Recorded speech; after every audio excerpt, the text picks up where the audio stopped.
You want to know what loneliness actually sounds like. It isn't silence. Silence is peaceful. Loneliness sounds like a house that still creaks the way two people made it creak, except now you're the only one walking through it.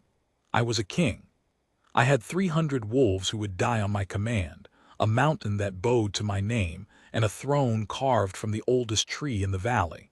And the night they took her, I learned that every single one of those things was worthless. Because power is just a loud word for the things you cannot lose until you do. So before you settle in, ask yourself one honest question. If the world took the one person who made you, how far would you actually go to get them back? Not how far you'd say. How far you'd actually go. Because that's the only question my story is really about.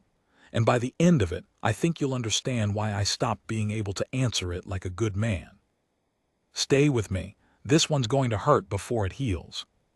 The rain started before they did, and I've never trusted rain since. I remember it because I'd been standing on the eastern ridge with my eyes closed, letting the first drops hit my face, thinking, and I'm ashamed of this now, thinking that I was happy. Not content, happy. There's a difference, and most men go their whole lives confusing the two. Contentment is when nothing is wrong. Happiness is when something is so right that you stop checking the dark for what might take it. I'd stopped checking the dark. That was my crime. Her name was Wren. I'm going to say it plainly here at the start, because by the time this story ends you'll have heard it said in 100 ways, whispered, screamed, prayed, and I want you to hear it once the way I first learned to say it. Wren, like the bird, small, brown, ordinary to anyone who didn't know better, and capable of a sound that could stop your heart in your chest if you'd been lucky enough to hear it up close. I'd been lucky for 9 years. Let me tell you how a wolf knows his mate, because the stories get it wrong. They make it sound like lightning, like the world goes quiet and a beam of certainty descends from somewhere. It isn't like that. The first time I caught Wren's scent, she was a healer's apprentice, knee-deep in the river collecting some root I've forgotten the name of, swearing at the cold in a way no one swore in front of a king. I didn't feel certainty. I felt terror. Because in one breath I understood that everything I had spent my life building, the borders I'd defended, the rivals I'd broken, the iron control I'd worn like a second skin since my father died and left me a crown at 19, all of it now had a single point of failure. And she was standing in a river, glaring at me, with mud on her cheek. I didn't tell her for 2 years. I want you to understand the kind of coward a powerful man can be. I would face a challenge to my throne without flinching, but I could not walk up to a brown-haired healer and say you are the reason I exist. It was she who finally said it. She came to my chambers one storm-heavy night, soaked through, furious, and said, "Either tell me I'm imagining this thing between us, Kaelin, or stop pretending you don't shake when I'm in the room." Kaelin. My name in her mouth was the first time it ever sounded like it belonged to a person instead of a position. I didn't tell her she was imagining it. 9 years. That's the part that breaks people when I tell them. Not the loss, the length of the having. 9 years of her reorganizing my war room because she said it was morbid the way you arrange your maps. 9 years of her treating wounded enemies because she said a kingdom that only healed its own was just a bigger pack of animals. 9 years of her hand finding mine under the council table when the old wolves argued, and I felt the old cold control trying to climb back into me, and her thumb pressing once against my knuckle. "I'm here. Come back. You don't have to be made of stone anymore." I'm telling you this because you cannot understand what I became without first understanding what I had. A monster is just a man who has been shown the thing worth protecting and then had it torn out of him. Remember that. I'll need you to remember it later, when you start to wonder whether you'd still be on my side. The night they took her, we'd fought. That's the detail I've never said out loud until now. We'd fought, and it was stupid, the way the last conversation always turns out to have been stupid. A traveling pack from the Salt Flats had requested passage through our southern valley, and I'd said no. Wren had said yes, not as a queen overruling a king. She never once did that, but as a woman who couldn't sleep knowing children were sleeping in the cold a half-day's walk from a warm valley because of a border. "They'll move on in a week," she'd said. "What kind of strength is it to let children freeze to prove a point?" And God, I can still hear my own voice, I said. "The kind that keeps our children alive." We didn't have children yet. We'd been trying. She went quiet in the particular way she went quiet when I'd hit somewhere I didn't mean to, and she walked out to the ridge to cool off, the way she always did, because the ridge was hers, because she said the wind up there was the only thing that talked back to her at her own volume. I let her go alone. 9 years of checking the dark, and the one night I didn't, the dark was waiting. I felt it before I heard it. That's the thing about the bond, it doesn't politely inform you, it amputates. I was in the war room, still sulking, still arranging maps the morbid way, when something inside my chest simply stopped. Not pain. Pain would have been mercy. It was the sudden screaming absence of a sound. I'd stopped noticing the way you stop noticing your own heartbeat, until the silence where it used to be drops you to your knees. I went down, knocked over the table. The maps, all my careful borders, scattered across the floor, and I remember thinking, with the last clear thought I'd have for a long time, the borders were always the problem. By the time I reached the ridge, I was already not entirely a man. There was blood on the stone. Not enough to mean death, I knew the difference, I'd seen enough, but enough to mean she'd fought, enough to mean hands had been on her. Her shawl, the gray one she wore against the wind, was caught on the thorn bush at the cliff edge, fluttering, and for one obscene second the wind filled it and I thought it was her, thought she'd turned to face me, and the sound that came out of me when it collapsed empty against the rock is not a sound I have a word for. The scent told the story her body couldn't. 4 wolves. Strangers, no, not strangers, that was the wrongness of it. Underneath the strangeness was something I almost knew, something from the edges of my own bloodline, a scent like a name you can't quite recall. And beneath the 4 wolves, a 5th presence that wasn't wolf at all. Older, colder, something that smelled of iron and waiting. And there was one more thing, and this is the thing I have never been able to make peace with. There was no scent of terror. You have to understand what that means. When a wolf is taken, dragged, stolen, fighting, fear floods everything. It's the loudest thing the body makes. I should have been able to taste her panic in the air like smoke, and it wasn't there. There was anger, yes, the bright copper tang of her fury. There was pain, but under it, threaded through it like a wire, there was something I could only call resolve, as if some part of Wren in the worst moment of her life had decided something, had chosen. I told myself I was wrong. For weeks I told myself I was wrong, because the alternative, that she had not simply been taken, that something had been offered to her or demanded of her, that there was a story I didn't know that explained why my mate would be furious and resolved instead of afraid. That alternative was a splinter I couldn't reach. So I buried it under the only thing that ever let a powerful man avoid a hard question. I buried it under action. By dawn the whole valley knew. By midday I'd assembled the trackers, the fastest of my warriors, my oldest friend Doran, who'd served my father before me and who looked at the blood on the ridge and then looked at me with an expression I'd never seen him wear, fear, and not of the enemy, fear of me. I didn't understand it then. I understood it later. "Kaelin," he said, slow, the way you talk to something cornered. "We'll find her, but you have to lead like a king, not a—" He stopped. "Not a what?" I said. He didn't finish it. He didn't have to. I could feel the what clawing at the inside of my ribs. I'd worn control like a second skin my whole life, and the bond had been the thing that let me take it off, let me be a man instead of a blade. And now the bond was a raw nerve dragging behind me like a severed limb, and with every hour she was gone, the control was coming back. But wrong, twisted. Not the discipline my father taught me, but something hungrier underneath it that the discipline had only ever been holding down. We followed the trail south. Of course south. Toward the salt flats. Toward the very pack she'd begged me to let through, the children freezing in the cold I'd refused to spare.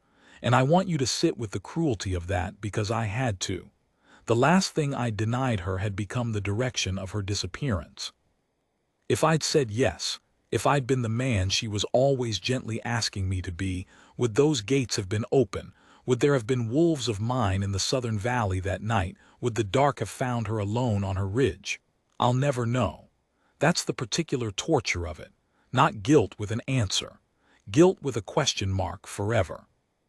The trail went cold at the river crossing on the second day, and that was when I made the first of the decisions that I'm not proud of. There was a settlement at the crossing, neutral ground, traders, a mix of packs and humans who lived in the gray space between territories, the kind of place where information could be bought, and one of the traders, an old wolf with a milk-blind eye, knew something.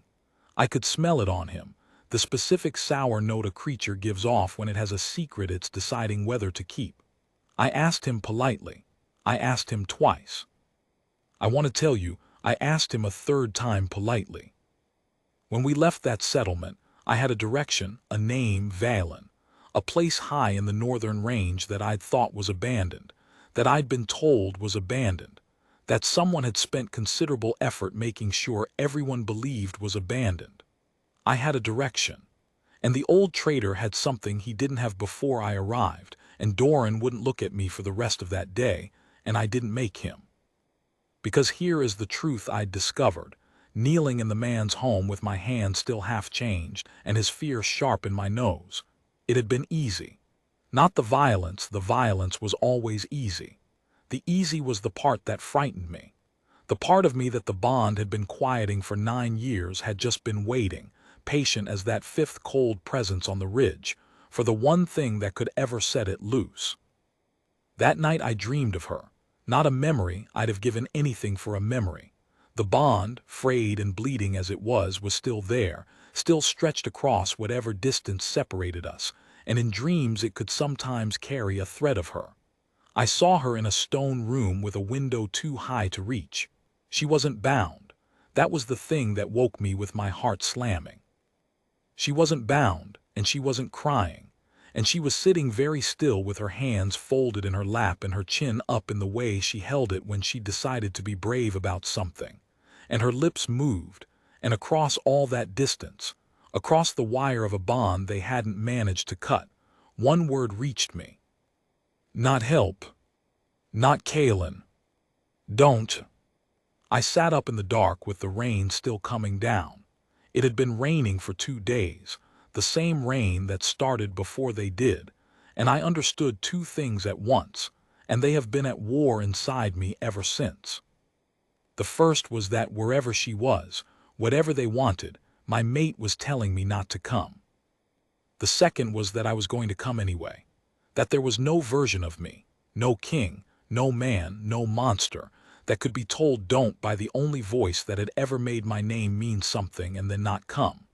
And in understanding that I would override her own desperate, deliberate plea, because I could not survive a world that didn't have her in it, I caught the first true glimpse of the thing I was becoming. Love, when it's whole, makes you gentle. I learned that from her. But love with its mate torn out, love turned to a wound that won't close, that doesn't make you gentle. That makes you certain. And there is nothing more dangerous in all the world than a powerful creature who has become certain. Doran found me before dawn, already half changed, already turned toward the north and the place that wasn't abandoned. You don't even know what's up there, he said. You don't know who took her or why she'd tell you not to come. Kalen, what if she has a reason? What if walking in there is exactly what's going to get her? Then I'll burn it down around all of us, I said, and at least we'll be in the same place. He went quiet. Then very softly, the way you'd say goodbye to someone standing on a ledge. Your father would have wanted you to think. And I said the thing I've never been able to take back. The thing that ended the part of me that was still a king and began the part of me that this whole story is a confession of. My father never had anything worth losing his mind over. I do. Now move or be moved. He moved. The mountains in the north don't forgive the way our valley does. They're older, harder, the kind of stone that remembers when the world was colder. We climbed for 3 days into them, and with every 1,000 feet the thread of the bond grew, not stronger exactly, but clearer, the way a sound separates from noise as you approach it. She was alive. She was close, and she was, the whole way, telling me don't. It came in pulses now with her heartbeat, a steady, terrible drumbeat across the wire. Don't, don't, don't. I wrapped it around my hand like a chain and I climbed. We reached the ridge above Valen at dusk on the third day, and I saw the place that someone had worked so hard to convince the world was empty, and I finally understood why the 4 wolves had smelled almost like my own blood, and why the 5th presence had smelled of iron and waiting, and why my mate would rather I burned alone in the south than climb a single step toward her. Below us, lit by torches against the early dark, the abandoned fortress of Valen was not abandoned at all. It flew a banner I had been raised to believe was extinct. A banner with a sigil I'd seen exactly once before, as a boy, on the day my father came home with grief in his eyes and never explained it, and forbade the word from ever being spoken in our halls again. It was my own sigil, older, the version my family had carried before the war that split us, before the line I'd been told had died out, the line my father had spent his reign and his silence pretending had never existed. Wren hadn't been taken by a stranger. She'd been taken by my family. And standing on that ridge, with the torchlight crawling up the old stone and the bond beating don't against my palm and Doran's hand, closing hard around my arm to keep me from going over the edge right then and there, I finally let myself ask the question I'd buried under 3 days of action, the question her resolve on the ridge had been screaming at me from the start. What if she let them take her to keep them from coming for me? I'm going to stop there. Not because the story stops. It doesn't. It's only just become the story it was always going to be. But because what happened when I walked down into Valen is the part I've spent the rest of my life trying to deserve forgiveness for, and you should hear it with rested ears. What I'll tell you now is only this. The rain finally stopped that night on the ridge, the first time in 3 days, and in the new quiet with my whole ruined kingdom of a heart spread out in the torchlight below me wearing my own family's colors, I made a promise to a window too high to reach. I went down into Valen alone. That was the first thing I got wrong, and I want to be honest that it wasn't courage. Doran wanted to come. He had a hand on his blade and his father's stubbornness in his jaw, and he said he'd been walking into bad ground beside my family since before I could walk, and he wasn't going to stop now. I told him to hold the ridge. I told him that if I wasn't back by dawn, he was to take the trackers home, and tell the council the king had fallen on a hunt, and choose a regent, and let the valley believe a clean lie instead of a complicated truth. He stared at me for a long moment. Then he said, "You're not going down there to get her out. You're going down there to find out whether you can live with what they're going to tell you." And he sat down on the cold stone with his back to me, which was the only way Doran knew how to say I refuse to watch you do this, and I left him there. And I have never stopped being grateful that the last thing he did before I walked into my family's fortress was refuse to make it easy. The gate of Valen was open. I need you to understand how wrong that is. You don't leave the gate open for the man whose mate you've stolen. You leave it barred and bristling.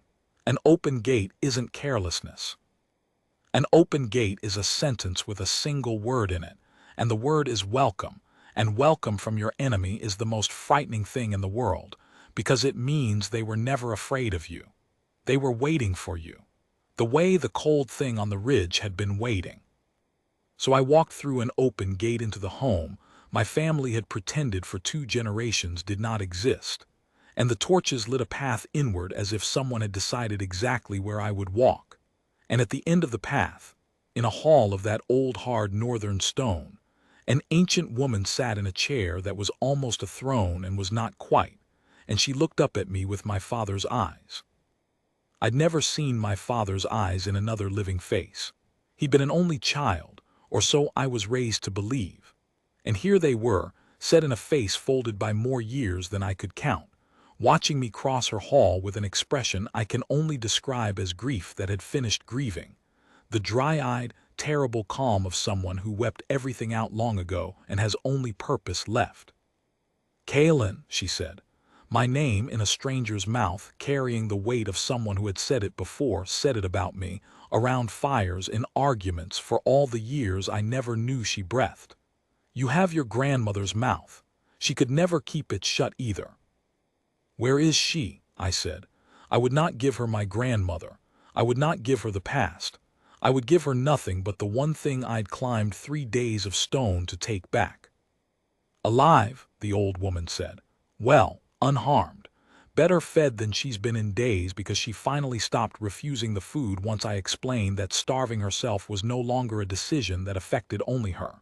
She let that sit. She was good at letting things sit. It was the same cruelty the traitor had used, the silence that makes you fill it with your own worst guesses. My name is Vera. I am your grandmother's sister. Your father exiled me, and my line, and the truth of us, the year you were born.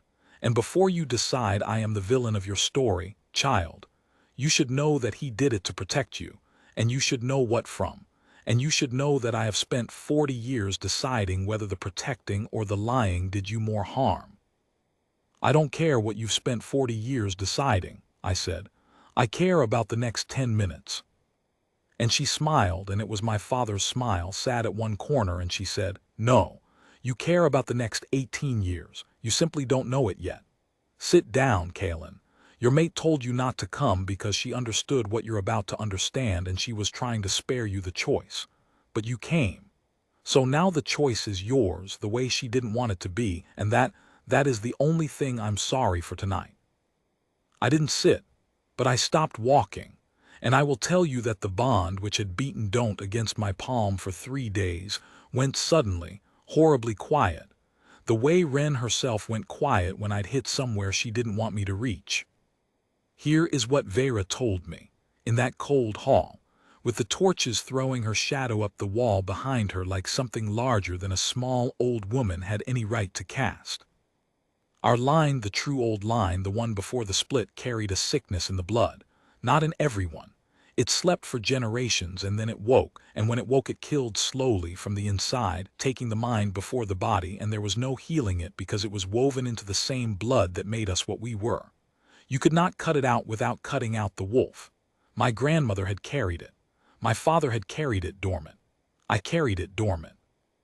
And the war that split our family 2 generations back had not been about land or power, the way the songs that survived pretended.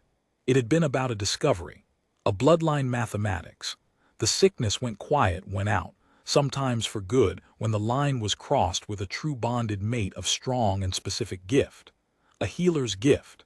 The kind of gift that doesn't just close wounds but reaches into the blood itself and tells it what to be. The kind of gift my Wren had been born with and spent her whole gentle life using on wounded strangers, because she said a kingdom that only healed its own was just a bigger pack of animals.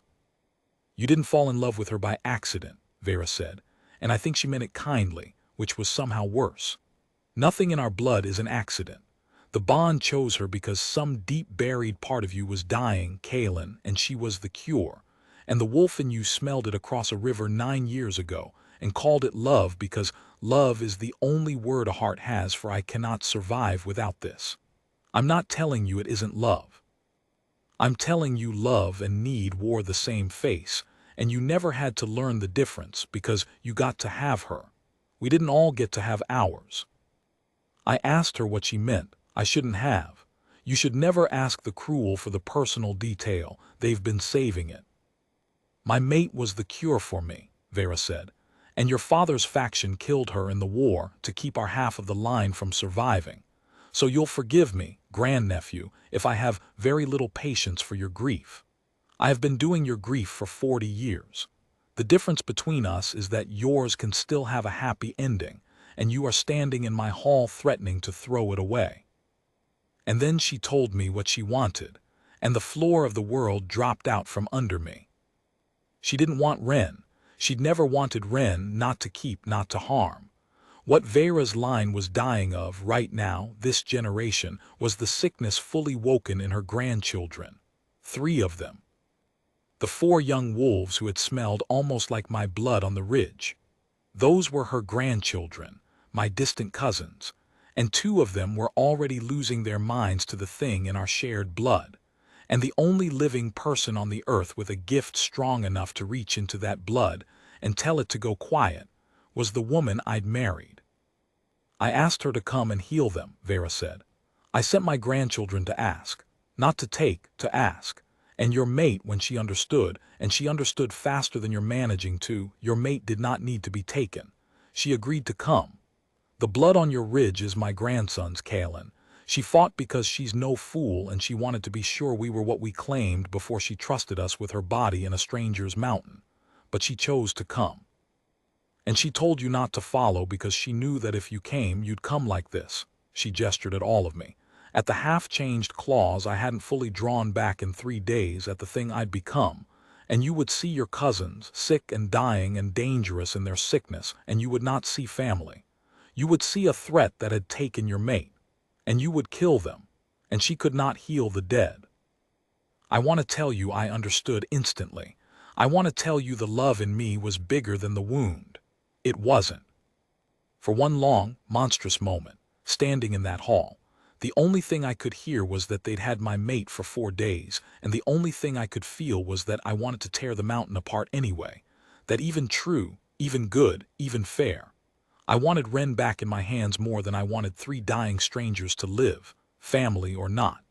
And the part of me that the bond had been quieting for 9 years rose up and said, very reasonably, in my father's exiled blood, take her and go. Let them die. They are nothing to you. She is everything. And here is the morally heavy thing, the thing I have to confess, because this story is not about the monster I became on the ridge. The monster on the ridge is easy to forgive. Grief makes monsters. Everyone knows that. This is about the man in the hall, who heard the whole truth, who knew with total clarity that healing his cousins would cost him nothing but a few weeks of his wife's time and would save 3 lives and would be exactly the thing Ren herself wanted to do, and who still, for one long moment, considered refusing. Considered taking her and letting them die. Not out of grief. Out of something smaller and uglier than grief. Out of the simple, possessive, sovereign fury of a man who had been told he could not have something and could not bear it, even when the something was 3 strangers' continued existence. That's the splinter I've never reached, not the violence at the trader's house. This, the moment I learned that the line between I would do anything to protect what I love and I would let the world burn before I share it is not a line at all. It's the same sentence. You just stop reading it at a different word.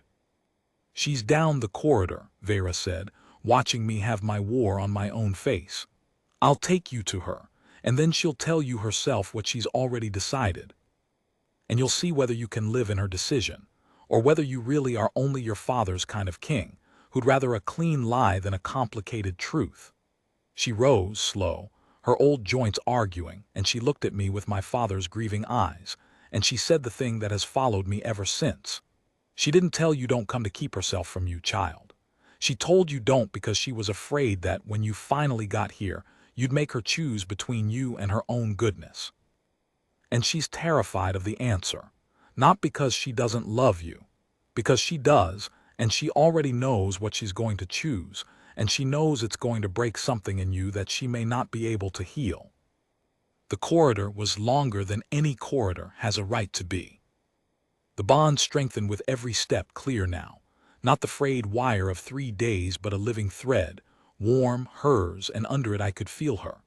Tired, frightened, resolved, and something else, something I couldn't name yet, a kind of low protective ferocity I'd only ever felt off her once before, years ago, when a council wolf had raised his voice near her, and she'd put herself bodily between the man and a wounded prisoner without seeming to decide to. There was a door. Old wood, a high window letting in the new moonlight, the moonlight that had finally come out now that the 3 days of rain had stopped. A window too high to reach, the window from my dream. And through the door, before I touched it, I felt her feel me, the bond snapping taut as a struck string. And I heard, not in my ears but in the place where her voice had lived for 9 years, the first thing she'd said to me in 4 days that wasn't don't. She said, "You came.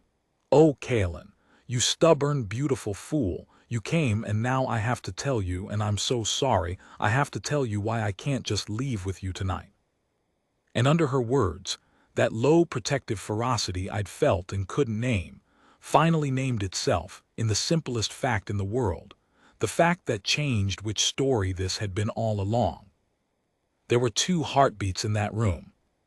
Hers, and very small, very fast, very new, beating against the inside of her like a second bird learning it had wings. Ours. I opened the door. I'll tell you what I saw and what she decided and the impossible thing she asked of me in the last part. Because what happened in that room is the whole reason I've told you any of this. It's where I found out what kind of creature I really am, not on the ridge, not at the traders, not even in Vera's hall. In that room, with my wife and my unborn child and 3 dying strangers who shared my blood, with the only person who could save them already having decided to stay, and do it whether I forgave her for it or not. She was standing when I opened the door. Of course she was standing. They'd had my mate 4 days and they could chain a kingdom before they could keep Wren in a chair when someone she loved was walking toward her. She was thinner. There was a fatting bruise along her jaw where my grandson cousin's hand had been on the ridge, and I felt the old fury lift its head at the sight of it, and then I saw her eyes and the fury lay back down, because her eyes weren't afraid of the men outside this room. Her eyes were afraid of me. That's the thing that finished me, not the bruise. The fear of me, the same fear I'd seen on Doran's face on the ridge, except Doran had earned the right to fear what I'd become, and Wren had earned the exact opposite, 9 years of earning the right to be the one person on earth who never had to. And there it was anyway.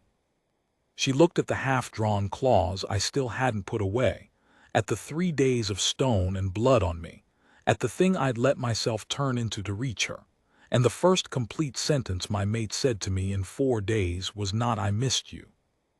It was, "Tell me you didn't hurt anyone getting here." I couldn't. She read it on my face the way she'd always read me, and something in her went very still and very sad, and she didn't flinch away and she didn't run to me either. She stood in the middle of that cold room with her hand drifting up, unconsciously. She didn't know she was doing it. She did it for months afterward before she ever said the word aloud, drifting up to rest flat against her own stomach. Protecting. The low ferocity I'd felt through the door, finally with a body to guard. "You know," she said, not a question. The bond had told me the moment I'd crossed the threshold and she'd felt me know. I know. And my brave, gentle, stubborn wife, who had been taken into a stranger's mountain, who had bargained for her own life and our child's with people who shared the blood of her husband's sickness, who had told me don't come across 3 days of rain, because she was more afraid of what I'd do than of what they would. My Wren put her chin up in the way she held it when she decided to be brave about something, and she told me what she'd decided, and she told me the cost, and she did not ask my permission. Because she had never once in 9 years confused asking my opinion with asking my permission, and I had never once until that night understood the difference as the difference between a partner and a possession. "I'm going to heal them," she said. "All 3, I've examined them, 2 I can reach. The 3rd, the youngest, the one called Wren, the sickness is deep in him, and reaching that deep means I have to take some of it into myself to draw the rest out. That's how the gift works on blood, Kaelin. You can't tell blood what to be from the outside. You have to let it inside you and argue with it." She swallowed. "And I'm carrying. And I don't know, nobody knows. It's never been done by a healer who was carrying. I don't know if taking that sickness into myself will reach the baby. Vera thinks the bond protects the child. I think Vera wants her grandson to live so badly she'll believe anything. The truth is I don't know. And I've decided to do it anyway. And I needed you to get here so that you could be the one to decide it with me, not because I need you to say yes. Because if it goes wrong, I couldn't bear for you to find out it had happened without me having looked you in the eyes first. Now, I want you to understand exactly what was in front of me, because the whole story has been walking toward this single moment, and I've been honest with you the whole way. and I'm not going to stop being honest now that it costs the most. I am an alpha. The bond runs both ways, but it does not run evenly. I am the stronger wolf, and there is an old, ugly authority in that, a thing my kind doesn't talk about because we're ashamed of it. An alpha can command his mate, not request. Command, in a voice the bond cannot refuse, the way I'd commanded 300 wolves my whole reign. I could have stood in that room and used that voice and told Wren to walk out the door with me, and her body would have obeyed before her heart could argue, and I'd have carried my wife and my child down the mountain alive and well, and let 3 dying strangers who shared my blood lose their minds and die in the dark. And I'd have told myself, all the way down, that I'd saved my family. And here is the thing. Here is the whole confession this story has been. I wanted to. In that room with the cure standing in front of me deciding to pour itself into a stranger and maybe take our child with it, every monstrous, sovereign, possessive thing in me that the bond had spent 9 years quieting stood up at once and roared to do it. To use the voice. To take her. To choose her safety over her goodness, her body over her will, the having of her over the being of her. Because I had climbed 3 days of stone in the rain telling myself I would stop at nothing to get her back. And it turned out the last thing standing between me and getting her back was her own free, brave, infuriating soul. And the monster in me looked at that soul and saw one more obstacle. I opened my mouth. She saw it coming. She'd known it was the real reason she said don't. "Kaylin," she said very quietly, "if you use that voice on me, I'll heal them and I'll come home with you and I'll raise our child with you. And I will never ever look at you the way I looked at you across that river again. You'll have a wife. You'll have a queen. You won't have me. The me you fell in love with is the one who'd rather risk everything than walk past someone dying. If you take that from me to keep me safe, you'll be keeping a body. The person will already be gone." And I closed my mouth. I'm not going to pretend it was a noble silence. It was the hardest thing I have ever done, and I did it badly, shaking, with my claws drawing back into my hands 1 finger at a time like something being dragged out of me. With tears I didn't know an alpha king could cry running into 3 days of dirt on my face. I did not let her go because I'd become a good man. I let her go because she was right, and because the alternative she described, a wife with the person scooped out, was the one thing more unbearable than losing her. The monster wanted to have her. The man, finally, underneath the monster, the man she'd spent 9 years patiently uncovering, the man wanted her to remain her, even if it cost me everything. That's all love really turned out to be at the bottom of it. Not I cannot survive without you. That's need. Vera was right about that. Love was the next sentence, the one need can't finish. I would rather lose you whole than keep you broken. So I said the only thing I had left. I said, then I do it with you, whatever it costs, we pay it together or not at all. And my wife crossed that cold room and put her face against my filthy chest and let me hold her for the first time in 4 days. And she shook, and I shook, and neither of us said anything because there was nothing left that words could carry. She healed the 2 the next morning. I won't describe it. It was hers, not mine. And there are things a man witnesses about the person he loves that he keeps. I'll only tell you that I held her hand through both, and that watching Wren reach into a stranger's ruined blood and patiently, lovingly argue it back toward life was the closest I have ever come to understanding why the bond chose her, and that it had nothing to do with curing me, whatever Vera believed. It chose her because some part of me, long before I had words for it, wanted to become someone capable of standing in a room while that happened and not flinch. Wren, the youngest, the deep one, took 3 days. On the 2nd day she nearly didn't come back. I felt it through the bond, the sickness she'd drawn into herself turning on her, and I felt our child's small fast heartbeat stutter, and I felt the monster wake in me one last time and start again. Toward the easy thing, the taking thing, the make her stop thing, and Wren, gray-faced, half-conscious, her own blood arguing with poison that wasn't hers, found my hand and pressed her thumb once against my knuckle. "I'm here. Come back. You don't have to be made of stone." 9 years she'd done that to bring me back from the cold. She did it from the edge of her own grave to keep me from doing the unforgivable, and it worked. And I have never told her it was the bravest thing I saw in that whole mountain, braver than the healing, because she did it for me, in the worst moment of her own life, the same way she'd refused to show fear on the ridge. Wren lived. The baby lived. I'm telling you that now flatly because I won't make you wait for it the way I had to. They both lived. The sickness, drawn out of 3 of Vera's grandchildren and into my wife and argued back down to silence, went quiet.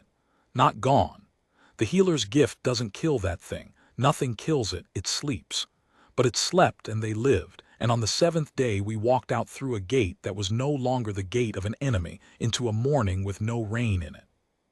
But you've been with me this whole way, and you've been honest with yourself, so you already know the story doesn't get to end clean. I told you at the start it would hurt before it healed. I didn't promise the healing would be complete. Here is what it cost in the end, and it wasn't the thing I feared. The child lives and is well, and is the reason I have been able to tell you any of this at all. But the sickness that slept in Vera's line, the sickness woven into the old blood, it is woven into mine. And it is woven now into the small, fast heartbeat that survived a healing it should never have been near. Wren reached the sickness in her own blood and argued it quiet. She could not reach the child's. Nobody can reach an unborn thing's blood. It isn't separate enough yet to argue with.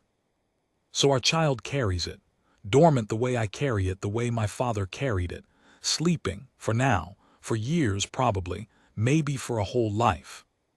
Or maybe not.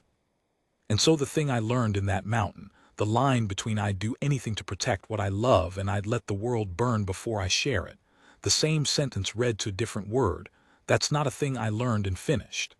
It's a thing I'm going to have to learn again, someday, when my child is grown, and the blood maybe wakes, and the only cure is a gift in someone will have to be brave enough to let walk into the dark. I'll be old then, the way Vera was old. I wonder if I'll have her dry, finished grief, or whether I'll stand in some cold hall and feel the monster wake one more time and reach again for the easy thing. I'd like to tell you I know which. We brought Vera's line home, the lie my father built that they were dead, that we were the only branch that the past could be barred and bristling and kept out like an enemy at a gate. I ended it. They live in our valley now. And the southern pass, the one I closed against the freezing children in the first hour of this story, the know that I'll never know whether it cost me Wren on that ridge, I had the gates open the week we came home. They stay open now. Wren didn't ask me to. That's how I knew I'd actually changed and not just survived. She didn't have to ask. The last thing. Last winter late, the fire low, our child asleep against Wren's chest with that small, fast heartbeat I will hear in my own blood until the day I die. She looked at me across the quiet, and she said the only thing either of us has ever said about that mountain since we left it. She said, "You closed your mouth, in the room. You were going to use the voice and you closed your mouth." "I know," I said. "That's the day I knew," she said, and she didn't finish it, and I didn't ask her to. Because after 9 years and one mountain you learn that the truest things are the ones you let the other person carry the end of. I had spent the whole story believing love meant I would stop at nothing to get her back. It turned out love was the one thing that finally taught me to stop. The fire popped. The baby stirred and didn't wake. Outside, very far off, the wind came down off the northern range where the old blood sleeps and our child's blood will someday answer it, and Wren's thumb found my knuckle in the dark, once, the way it always does.